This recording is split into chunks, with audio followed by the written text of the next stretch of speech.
بسم الله الرحمن الرحيم আসসালামু আলাইকুম। আশা করি সকলেই ভালো আছেন। আজকে আমি আমার এই ভিডিওতে যেটা দেখানোর চেষ্টা করব সেটা হচ্ছে একটা খুবই সুন্দর আইডি, যেটা আসলেই স্মার্ট। সো এর নামই হচ্ছে স্মার্ট আইডি। স্মার্ট আইডিতে আমরা লিনাক্স বেসড এনভায়রনমেন্টে মোটামুটি যে কোনো ধরনের প্রোগ্রামিং ল্যাঙ্গুয়েজ অফলাইনে রান করতে পারবো। সেটা হতে পারে একটা স্ট্যাটিক ওয়েব অ্যাপ্লিকেশন, সেটা হতে পারে Python application, C plus plus বা যে কোনো কিছু। সো প্লে স্টোর থেকে প্রথমেই আমরা সার্চ দিব স্মার্ট আইডি। মাত্র 5000 ডাউনলোড আছে। সো জাস্ট এখান থেকে ইনস্টল করে নেবেন। ইনস্টল করার পর ওপেন করব।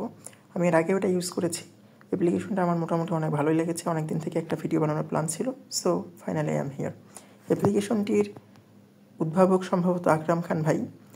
তিনি হচ্ছে কাহাফে আছে দেখলাম। আলহামদুলিল্লাহ, খুবই ভালো একটা project.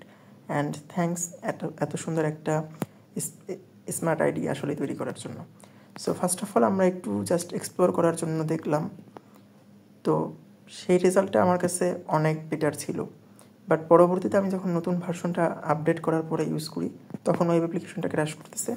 So first of all আমি ধরেন একটা সি অ্যাপ্লিকেশন তৈরি করব, সিম্পল সি অ্যাপ্লিকেশন। সো আমি একটু নিচে গেলাম।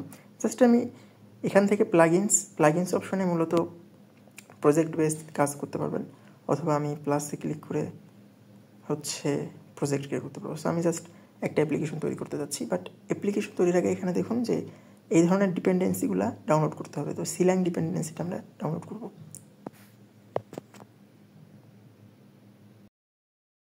আমরা যদি আইডি ইউজ করি লেটস সে কোড ব্লকস, সেক্ষেত্রে কোড ব্লকস কিন্তু বাই ডিফল্ট MinGW সাপোর্ট নিয়ে আসে।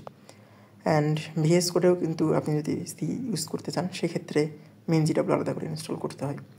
সো এখানে লিনাক্স বেসড এনভায়রনমেন্টে সিল্যাং ইউজ করতেছি আমরা।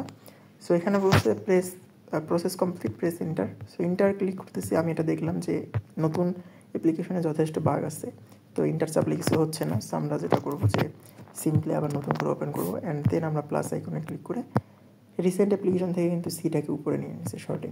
কী লিখতে পারি যে ফার্স্ট অ্যাপ বা first program. So by default একটা বয়লার প্লেট টেমপ্লেট দিয়ে দিছে, অ্যান্ড এটা রান করলে হ্যালো ওয়ার্ল্ড দেখা যাবে, এতটুকুই। সো আপনি চাইলে মাল্টিপল টার্মিনাল ইউজ করতে পারেন, রান 1 রান 2। এখানে চাইলে আপনি নিজেও এই টার্মিনাল কিন্তু প্লাস আইকনে ক্লিক করে ওপেন করতে পারেন। এটা একটা লিনাক্স বেসড এনভায়রনমেন্ট। সো আমি চাইলে এখানে লিনাক্সের কমান্ড দিতে পারবো বা ব্যাশের কমান্ডগুলো দিতে পারবো। লেটসে দিলাম হচ্ছে dir। তো এখানে জাস্ট আমি একটা প্রজেক্টস নামে সম্ভবত একটা ফোল্ডার ক্রিয়েট করা আছে। তো আমি চাইলে কিন্তু নতুন ফাইলও বা নতুন ডিরেক্টরি তৈরি করতে পারি। লেটস আমি আমার নাম দিয়ে একটা ডিরেক্টরি তৈরি করলাম। দেখি ডিরেক্টরিটা কোথায় শো করে। আচ্ছা, আমি যদি এবার dir দিই, হ্যাঁ এবার শো করতেছে।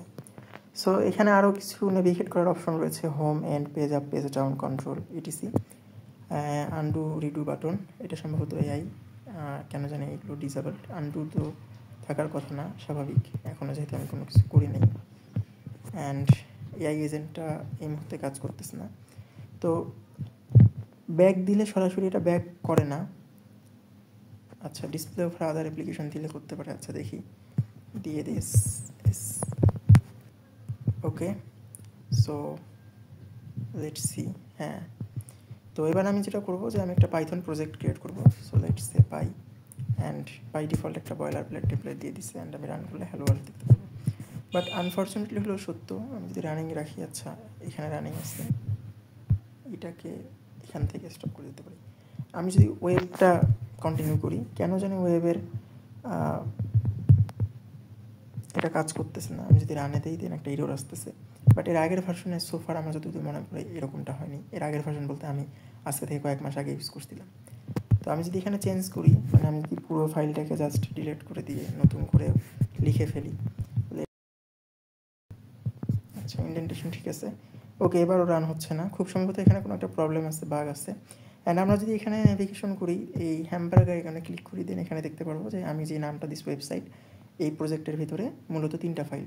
যেহেতু ওয়েবের প্রজেক্ট, বাই ডিফল্ট সে 3টাকে নিয়ে একসাথে কাজ করছে, HTML, CSS, জাভাস্ক্রিপ্ট, অ্যান্ড একটা জেসন ফাইল আলাদা রাখছে। এটা শুধু ওয়েবের ক্ষেত্রে না, সব জায়গায় একটা জেসন ফাইল খুব সম্ভবত ট্র্যাক লিস্টে রাখার জন্য বা এই অ্যাপটাকে ভালোভাবে বোঝার জন্য বা অ্যাপ্লিকেশনের সুবিধার জন্য কিন্তু এই জেসন ফাইলটা মেবি তারা তৈরি করছে।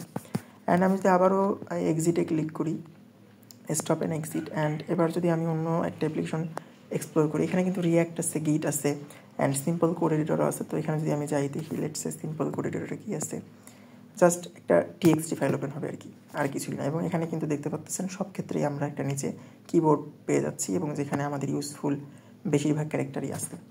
আচ্ছা, আমি আবার এটাকে ক্যান্সেল করি। অ্যান্ড লারাভেল আপনি ইউজ করতে পারবেন, জাভার স্প্রিং বুট ইউজ করতে পারবেন, জাভা ইউজ করতে পারবেন, গো ইউজ করতে পারবেন, রাস্ট, মানে অলমোস্ট পপুলার সব কিছু এখানে আছে। ইভেন এলিকজারও এখানে আছে, সি শার্প আছে, কটলিন আছে, নোট জেএস আপনি ইউজ করতে পারবেন ব্যাকএন্ড হিসেবে। এবং আপনি লারাভেল ইউজ করতে পারবেন, রিয়াক্ট ইউজ করতে পারবেন, গিট ইউজ করতে পারবেন। অ্যান্ড আমরা আরেকটা যেটা দেখবো সেটা হচ্ছে টার্মিনাল। সরাসরি আপনি লিনাক্সের টার্মিনাল ইউজ করতে পারবেন, যেমনটা আমরা ওইখানে কোড করছিলাম। এখানেও কিন্তু আমি চাইলে এই যে ডিরেক্টরি ক্রিয়েট করছি সেটা কিন্তু এখানে আসে। সো এই আর কি অ্যাপ্লিকেশন, খুব শর্টে যদি বলি এতটুকুই। অ্যান্ড আচ্ছা, টার্মিনাল থেকে এক্সিট করার জন্য আমি কি লিখতে পারি, এক্সিট। আচ্ছা, এক্সিট কিন্তু এক্সিট হচ্ছে না। ওকে, কিছু বাগ আছে, বাট সম্ভবত এই বাগগুলো অতি দ্রুতই ফিক্স হবে আশা করি। অ্যান্ড এই ধরনের আইডি কিন্তু ফোনের ক্ষেত্রে আমার জানার মতো আর একটা অ্যাপ্লিকেশন আছে, এটার উপরে আমার একটা ভিডিও বানানোর ইচ্ছা আছে। বর্তমানে অ্যাপ্লিকেশনটা অন্য কারণে ফেমাস, সেটা হচ্ছে রেপ্লিট। রেপ্লিটে রেপেল তৈরি করা যায়। রেপেল হচ্ছে রিড, ইভ্যালুয়েট, প্রিন্ট লুপ। তো এক একটা রেপেল হচ্ছে এক একটা প্রজেক্টের মতো। লেটস সে আপনি একটা নোট জেএসের প্রজেক্ট ক্রিয়েট করবেন, সেক্ষেত্রে আপনি একটা রেপেল ক্রিয়েট করবেন নোট জেএসের। তো ইদানিং রেপ্লিটে হচ্ছে সব কিছু এআই বেসড, তাদের এজেন্ট 3 চলে আসছে। এই কারণে আসলে এই বিষয়টা ধামাচাপা পড়ে গেছে, এখন আর আগের মতো এটা হাইলাইট করে না।